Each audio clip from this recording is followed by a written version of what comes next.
Salut tout le monde, bienvenue dans la vidéo d'aujourd'hui. Très heureuse de vous retrouver comme chaque semaine. Aujourd'hui, on va parler d'une disparition qui a eu lieu aux États-Unis. Dans cette affaire, il va être question évidemment de kidnapping, mais également de tout ce qui va entourer l'affaire de cet enlèvement. Alors sans plus tarder, je vous laisse le temps de vous installer bien confortablement, tout doux sur les genoux, et lorsque vous êtes prêts, on est parti dans le crime d'aujourd'hui.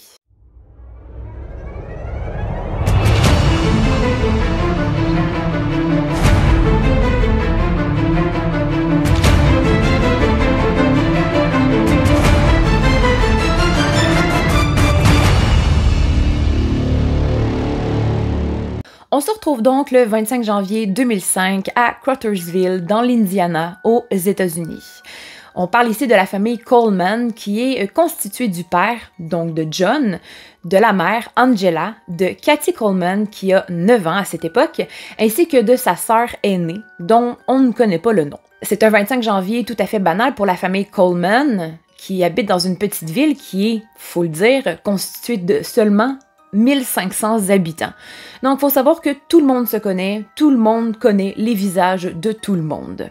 Alors, Kathy Coleman va sortir de sa chambre et elle se rend à la salle à manger comme chaque matin.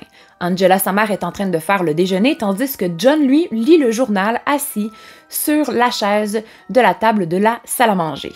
Il y a également la sœur de Kathy qui est assise et qui attend son déjeuner.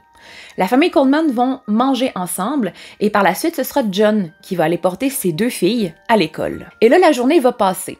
Il est maintenant 14h45 lorsque Kathy Coleman rentre de l'école et constate que sa mère est en train de faire le ménage de la maison. Elle ramasse, elle plie les vêtements et en plus de ça, elle est en train de faire à souper. Kathy, qui a une énorme générosité mais beaucoup d'empathie, va donc se rendre compte qu'il n'y a plus de papier hygiénique. Elle va demander à sa mère si elle peut aller au magasin général pour aller en acheter à sa place, donc pour l'aider. Sa mère, évidemment, elle va dire oui, elle va lui donner l'argent et Kathy va quitter le domicile familial. Il faut savoir que la maison de Kathy était située à quelques minutes à pied d'un magasin général, donc d'un centre, un petit centre commercial où il y avait un magasin général, il y avait une banque, il y avait également des petits restaurants. Donc, Kathy Coleman, elle piquait au travers du pâté de maison qui était situé en face de sa maison pour pouvoir se rendre au magasin général. Je ne sais pas si je m'explique comme il faut, mais je vais essayer de vous faire un schéma pour qu'on comprenne un peu mieux. Alors, la maison de Kathy, elle est située sur sa rue, elle va donc traverser la rue et elle va décider de traverser le stationnement de l'immeuble qui est en face de sa maison pour encore une fois traverser l'autre rue et se rendre au magasin général. Elle avait l'habitude de faire ça. C'était vraiment pas la première fois qu'elle allait au magasin général sans sa mère. C'est à côté. Et en plus, il me semble dans mes recherches que d'où la maison des Coleman était située, on pouvait voir le magasin général. Donc, c'est encore un stress de moins sur les épaules des parents. On sait que Kathy sort de chez elle à environ 15 heures. Et là, le temps va passer et sa mère ne se rend pas compte que Kathy ne revient pas tout de suite. Elle est en train de faire le ménage, elle fait à manger. Bref, le temps passe et finalement, Angela va se rendre compte que sa fille est toujours pas revenue.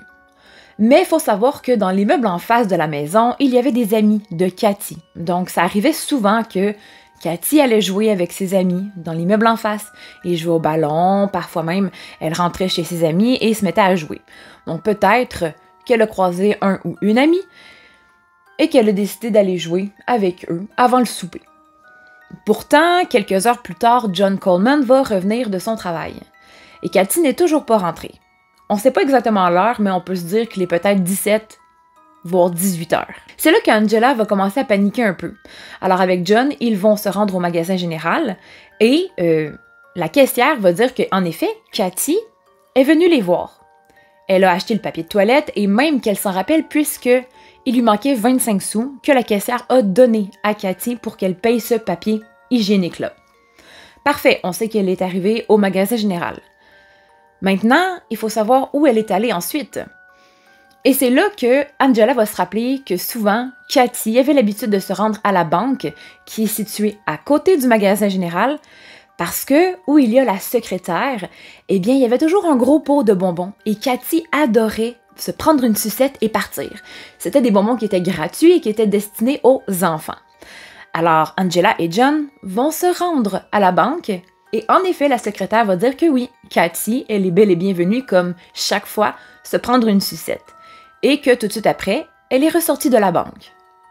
Donc parfait, on sait qu'elle est allée au magasin général, elle est ensuite allée à la banque, mais où elle est allée ensuite? On n'a plus aucune trace, aucune piste de Cathy.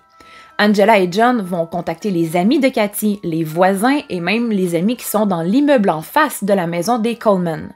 Mais personne ne l'a vu cette journée-là. C'est donc autour de 20 heures que finalement Angela et John vont se résoudre à contacter la police pour signaler la disparition de leur fille. De 15 à 20 heures, en effet, c'est très long. C'est très très long, il y a beaucoup de choses qui se perdent entre ces heures-là. La piste peut également se perdre. On manque d'informations également, mais je pense qu'à ce moment-là, il ne faut pas vraiment en vouloir aux parents. On est en 2005, c'est pas comme aujourd'hui. Et en plus de ça, faut pas oublier que dans les années 2000, au début des années 2000, les enfants jouaient énormément dehors. Ils jouaient toujours dehors. Moi, je me rappelle, je jouais toujours dehors du matin au soir et ma mère ne savait pas toujours où j'étais. Enfin, c'était un temps, une époque où est-ce que les enfants étaient assez libres, entre parenthèses, et passaient leur temps à jouer dehors ou encore passaient leur temps à jouer chez leurs amis. Donc, à cette époque-là, on ne savait pas nécessairement toujours où étaient nos enfants. Donc, ça a été quand même assez long avant que les recherches commencent. Ils vont commencer à 20h le 25 janvier 2005 et on sait que immédiatement, beaucoup de gens vont commencer les recherches avec les policiers. Cette affaire-là a été prise immédiatement et n'ont pas dit, bon, il faut attendre 24 heures. Non, premièrement, c'est un enfant. Et secondo, dans cette ville-là, à Crothersville, il y a 1500 habitants. Tout le monde se connaît. Dans cette ville-là, il y a eu 20 fois des alertes Amber et chaque fois, les enfants ont été retrouvés. Et le dernier crime, soit le dernier meurtre, datait de plus de 25 ans. Donc, la criminalité n'est vraiment pas énorme dans cette ville-là et évidemment que tout le monde va aider. Alors, des recherches vont immédiatement commencer pour retrouver la petite Cathy Coleman. Il y a également des chiens policiers qui vont être mis sur la recherche de Cathy et en effet, ils vont trouver son odeur et pendant qu'ils cherchent son odeur, il y a d'autres policiers qui vont interroger les voisins. Et il y en a un qui va mentionner que cette soirée-là, oui, il a vu Cathy. Cathy est venue frapper chez lui pour lui dire que son chien avait été écrasé par le train. Donc, à côté de la maison des Coleman, il y avait une rail de chemin de fer et leur chien avait été frappé par ce train. Mais que par la suite, il l'a pas vraiment revu. Alors là, immédiatement, les policiers, ainsi que les chiens qui vont dépister l'odeur de Cathy, vont se rendre sur la rail de chemin de fer. Mais tout de suite après, les chiens vont perdre l'odeur de Cathy, donc on n'est pas plus avancé dans l'enquête. C'est donc 2 jours plus tard, soit le 27 janvier 2005, qu'une alerte Amber va être finalement émise pour la disparition de Cathy Coleman. Ça peut paraître long, 2 jours, mais en même temps, il ne faut pas oublier que l'alerte Amber, ça fait pas 100 ans qu'elle existe et ça a pris beaucoup de temps dans plusieurs États, voire plusieurs villes, avant l'introduction de cette dite alerte Amber. Donc, on est à Crothersville, c'est vraiment pas une grosse ville, il y a eu 20 fois des alertes Amber, donc on pense pas nécessairement à faire une alerte Amber, mais après 2 jours, là, on va la faire. Il y a un témoin qui va se manifester après l'alerte Amber qui a été émise et il va dire aux policiers qu'il a vu une petite fillette d'à peu près 9-10 ans dans les tranches de Cathy et qui ressemble énormément à Cathy dans un F-150 blanc accompagné d'un homme qui était au volant, évidemment. Il avait l'air très grand, il avait les cheveux foncés, il avait la peau très pâle, très maigre aussi. Et c'était lui qui conduisait et Cathy était sur le siège passager. Et il va également dire que ce qui est étonnant quand même, c'est que la petite fille, donc Cathy selon lui, ne semblait pas stressée, ne semblait pas avoir peur, ni même d'être en détresse dans le camion. Alors, on peut se demander, est-ce que Cathy connaissait cet homme? Si c'est bien elle, évidemment. Malheureusement, 5 jours plus tard, c'est là, parmi les fouilles, que le corps de Cathy Coleman fut retrouvé au Cypress Lake, au nord de Seymour, à environ 21 minutes de Crothersville. Elle a été retrouvée dans un petit ruisseau. Elle avait les mains attachées dans le dos et les pieds liés ensemble. Elle avait aussi été agressée sexuellement et la cause de sa mort fut dénotée comme étant la noyade. Et là, évidemment, tout le monde est bouleversé. Il n'y a pas beaucoup d'habitants là, il n'y a pas de crime, il n'y a pas d'enlèvement normalement. Et peu de temps après la découverte du corps de Cathy, la police va recevoir un appel d'un homme du nom de Charles Hickman, dit Chucky, qui va avouer avoir enlevé et assassiné la petite Cathy Coleman avec un de ses amis qui s'appelle Timothy O'Sullivan et qui a 22 ans. Par contre, il dit que la mort serait accidentelle. Il dit qu'il a enlevé Cathy, il l'a emmenée chez lui, puis par la suite, il l'a emmenée au ruisseau. Il lui a rattaché les mains ainsi que les pieds, et elle serait tombée dans l'eau, et c'est comme ça qu'elle se serait noyée. Or, qu'on peut pas vraiment se noyer en 2-3 secondes, donc il y aurait eu le temps de ramasser la petite fille pour ne pas qu'elle se noie. Mais bon. Et donc, la police va mettre Charles, donc Chucky, en détention pendant qu'ils vont interviewer Timothy O'Sullivan. Et pauvre petit, il ne savait pas du tout de quoi il s'agissait, là. Il était vraiment perdu. Lui, il était même pas là cette journée-là, les jours suivants. Et là, la police l'appelle pour un interrogatoire. Il doit se rendre au poste de police. Et là, il se fait accuser presque qu'il a kidnappé et assassiné une petite fille de 9-10 ans. Il comprend rien, puis il nie tout simplement.